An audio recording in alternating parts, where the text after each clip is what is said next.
আপোনালোকে গৃহ প্ৰৱেশ কৰিলে বাগাইতাৰী কাৰিবাৰ পঞ্চায়তত আপোনাৰ অনুভৱ কেনেকুৱা? আজি সুন্দৰ এটা অনুভৱ, মনটোও ভাল লাগছে।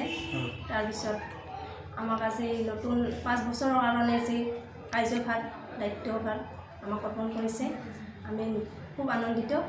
আৰু আগন্তুক এই 5 বছৰে আমি ৰাইজৰ হৈ ৰাইজৰ বাবে ওলাই আহিছোঁ। সকলোৱে মিলিজুলি আমি ৰাইজৰ উন্নয়নমূলক কাম কাজসমূহ সুচাৰুৰূপে পৰিচালনা কৰিম বুলি আমি আশাবাদী। এইখিনি পঞ্চায়তৰ নাম 64 নং বাগাইতাৰী কাৰিপাৰা গাঁও পঞ্চায়ত। আজি আমি ইয়াত সিহঁতে যি সম্বৰ্ধনা আমাক জনাল, আমি খুবেই আনন্দিত হৈছোঁ। কাৰণ আমি নতুন মানুহ, নতুন কাম কাজখিনি কেনেকৈ আমি চলাই নিবৰ কাৰণে আমি চবৰে সহযোগিতা লাগিব। আৰু ৰাইজৰ মানুহখিনি আমাক সহায় সহযোগিতা কৰিলে আমি আৰু অনাগত দিনত ভাল ভাল কামবিলাক কৰি যাব পাৰিম।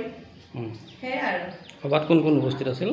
সভাত উপস্থিত আছিল আমাৰ জিলা পৰিষদ বাইদেউ মীনাক্ষী গোস্বামী আৰু আমাৰ কাউন্সিলৰ ছাৰ আছিল প্ৰণৱ নাথ। আপোনাৰ নামটো ক'ব? মোৰ নাম শ্ৰী দীপাঞ্জলি মেধি। আপোনাৰ অনুভৱ কেনেকুৱা উপসভানেত্ৰী হৈ? খুবেই ভাল লাগিছে, নতুন এটা পদ পাইছোঁ, ভালকৈ সুচাৰুৰূপে আমি কামখিনি যেন চলাই নিব পাৰোঁ প্ৰেচিডেণ্ট বাইদেউ লগ হৈ। সেয়াই। আপোনালোকৰ এই পঞ্চায়তত ৱাৰ্ড মেম্বাৰ কিমানজন আছে? 10 জন। 10 জনৰ মাজত আমাৰ প্ৰেচিডেণ্ট বাইদেউ মই আছোঁ। হয়, ঠিক আছে। 64 নং বাগাইতাৰী কাৰিপাৰা গাঁও পঞ্চায়তৰ আমাৰ আজি এই কাৰ্যভাৰ গ্ৰহণ কৰিব। আমাৰ সন্মানীয় সভানেত্ৰী সভাপতি মাননীয়া মীনামণি দেৱীয়ে আজি সভাপতিৰ আসন গ্ৰহণ কৰিছে। আৰু আমি আশাবাদী যে আগন্তুক দিনত 5টা বছৰত আমাৰ যে বাগাইতাৰী আৰু কাৰিপাৰা অঞ্চলৰ যিখিনি ৰাইজৰ অভাৱ অভিযোগ আছে এই গোটেইখিনিয়ে আমাৰ সভাপতি মীনামণি দেৱীৰ নেতৃত্বত খুব সুন্দৰভাৱে পৰিচালনা হ'ব বুলি আমি আশাবাদী। পঞ্চায়তৰ নাম কি?